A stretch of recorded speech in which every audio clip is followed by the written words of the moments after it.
It's time for Wisdom 31. Praise the Lord. What an honor to be in your presence. New Vision, you're operating under the proverbial texts that are written through that man called King Solomon, the man of wisdom. I came across a particular text written in Proverbs, and it's written in Proverbs chapter 8, verse 12. It reads like this in the Message Bible. It says, I am Lady Wisdom, and I live next to sanity. Knowledge and discretion live just down the street. The fear of God means hating evil, whose ways I hate with a passion, pride and arrogance, and crooked talk. When I listen and read and hear these words, they stand very strong with where I am today in what I consider the maturities of life.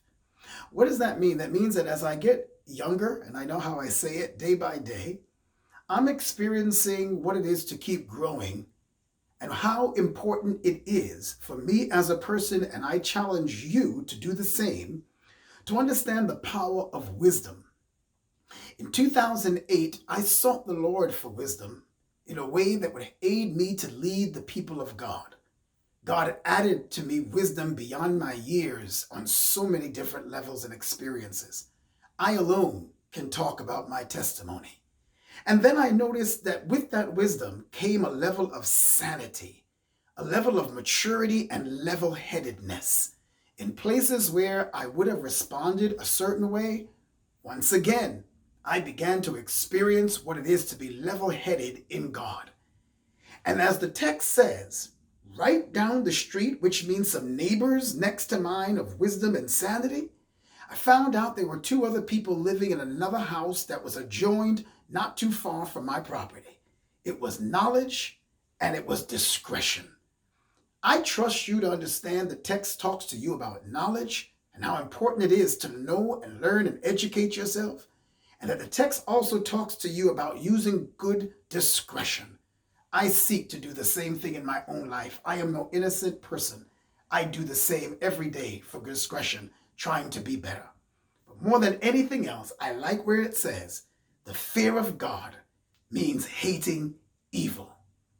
My brothers and sisters, wherever this message goes on this proverbial text, I clearly say to you, hate evil like God hates evil. Evil is when people speak ill against one another, when we create rumors that damage people's lives and know that they're not true and just seek to spread them. Evil is when you set a wrong message between a husband and a wife and cause them to be at odds with each other, knowing that what you said would be damaging to their wives, their husband, their family, their children. God said, I hate evil.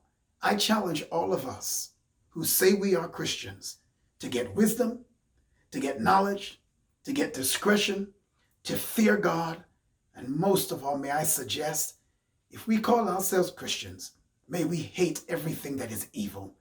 Evil when we speak ill against each other.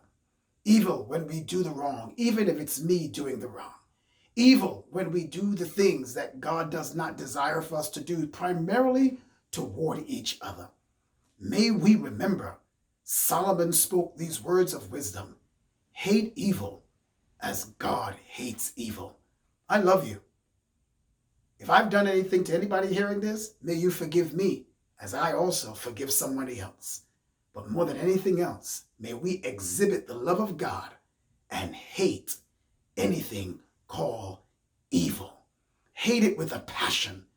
Hate it with every fiber in your bone. Don't listen to gossip and don't listen to evil that would disturb people's hearts and families. But do good. And when you do good, good will follow you. Sow the seeds of wisdom, discernment, knowledge, sanity, and hating evil, so that all that you've done will come back as a means of sowing good seeds. God bless you, and live in the words of Solomon and the Proverbs that he gives for us to walk with.